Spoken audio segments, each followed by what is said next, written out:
akan mempresentasikan hasil analisis studi kasus yang berjudul Krisis Keandalan Gearbox Klaster Pertama pada Pabrik Semen. Dalam presentasi ini, kami akan membahas analisis OEE, root cause analysis, strategi perbaikan, manajemen suku cadang, serta transformasi digital berbasis CMMS dan LOT. Baik, jadi latar belakang gearbox klaster pertama merupakan aset kritis yang berfungsi menghancurkan material sebelum masuk ke proses produksi berikutnya. Dalam 6 bulan terakhir, mesin ini sering mengalami breakdown yang menyebabkan downtime tinggi dan kerugian produksi yang besar. Selain itu, backlog pekerjaan maintenance mencapai 8 minggu dan sistem pelaporan mesin dilakukan secara manual menggunakan kertas. Oleh karena itu, diperlukan investigasi menyeluruh untuk menemukan akar masalah dan menentukan strategi perbaikan yang tepat.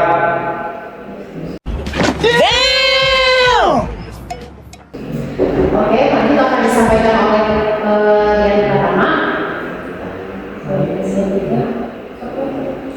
Data yang diperoleh menunjukkan bahwa waktu produksi yang direncanakan adalah 480 jam per bulan dengan downtime sebesar 60 jam. Kinerja mesin hanya mencapai 85% dan dari total produksi 10.000 ton terdapat 500 ton produk yang tidak memenuhi spesifikasi.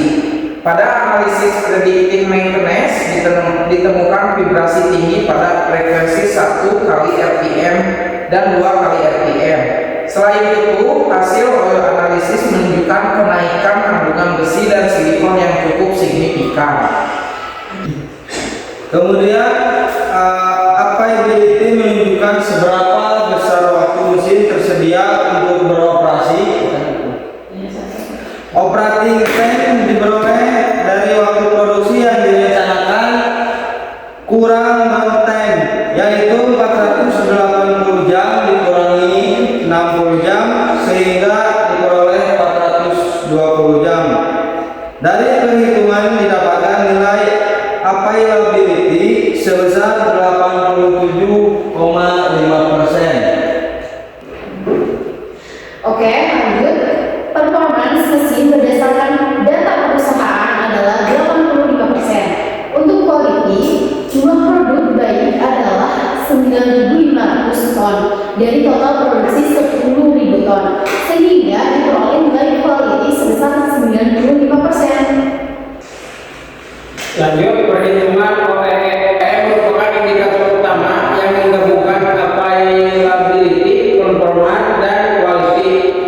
Hasil perhitungan menunjukkan nilai OEE sebesar 60,66%. Nilai ini menunjukkan bahwa efektivitas mesin masih tergolong rendah dan terdapat peluang perbaikan yang cukup besar.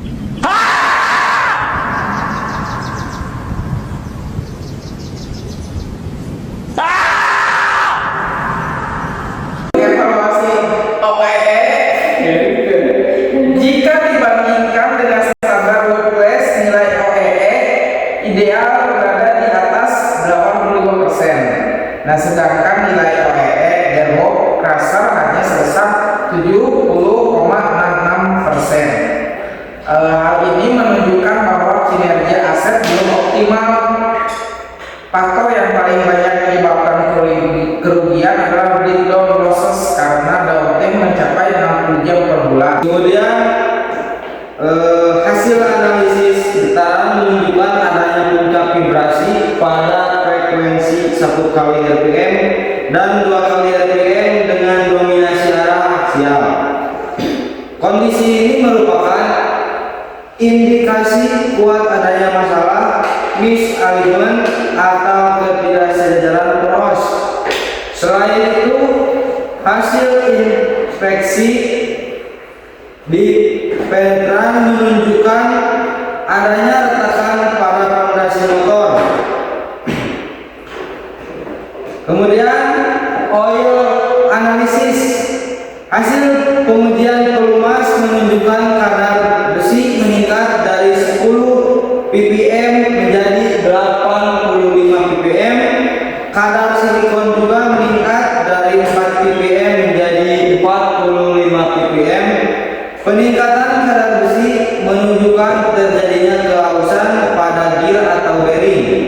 Sedangkan peningkatan silikon mengindikasikan adanya kontaminasi debu semen yang masuk ke dalam sistem pelumasan. Untuk selanjutnya adalah hubungan sebab akibat. Berdasarkan seluruh data yang ada, kami menyimpulkan bahwa retakan pada pondasi menyebabkan terjadinya pergeseran posisi motor.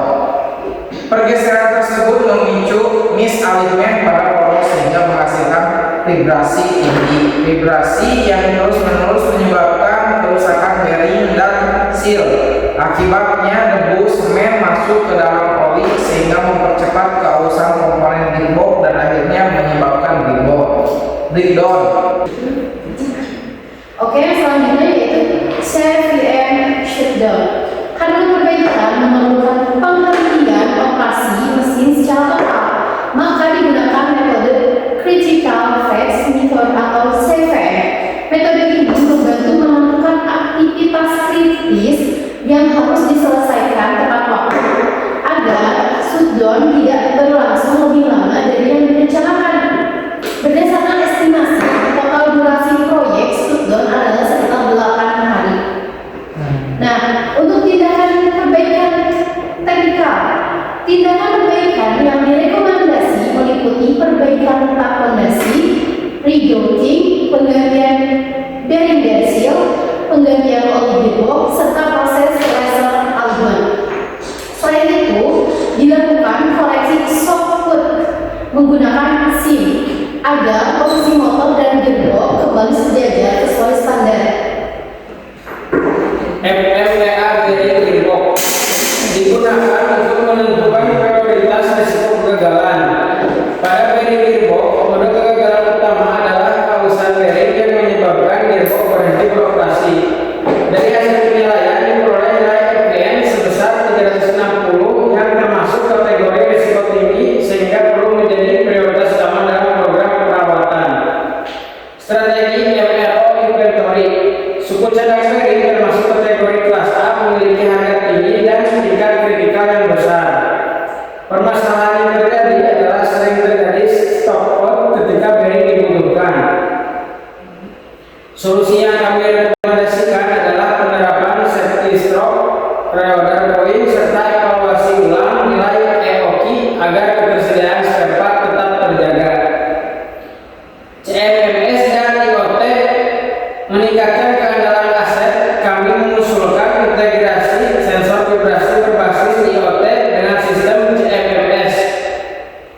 Sensor akan memonitor kondisi mesin secara real time dan mengirimkan data langsung ke sistem sehingga potensi kerusakan dapat dideteksi lebih awal. Digital work order. Pada sistem yang baru ini, alarm dari sensor akan secara otomatis menghasilkan work request dan work order digital. Dengan sistem ini, seluruh riwayat pekerjaan tersimpan dengan baik, memudahkan analisis kerusakan dan mempercepat pengambilan keputusan. Action plan. Dalam jangka pendek dilakukan perbaikan fondasi, alignment dan penggantian komponen yang rusak. Nah, dalam jangka menengah dilakukan monitoring vibrasi dan oil analisis secara rutin. Sedangkan dalam jangka panjang diterapkan CMMS, IoT, serta program reliability centered maintenance untuk meningkatkan keandalan aset secara berkelanjutan. Nah, dapat disimpulkan bahwa nilai OEE gearbox cruiser saat ini hanya 70,66% dan masih berada di bawah standar world class. Akar masalah utama berasal dari peletakan fondasi yang menyebabkan misalignment dan menuju pada kerusakan gearbox. Melalui perbaikan teknis, pengelolaan spare part yang lebih baik, serta implementasi CMMS dan IoT diterapkan, keandalan aset meningkat dan downtime dapat ditekan secara signifikan. Nah, mungkin sekian presentasi yang dapat kita sampaikan dari kelompok 1. Mohon maaf bila ada kekurangan dan salah dalam kata. Terima kasih.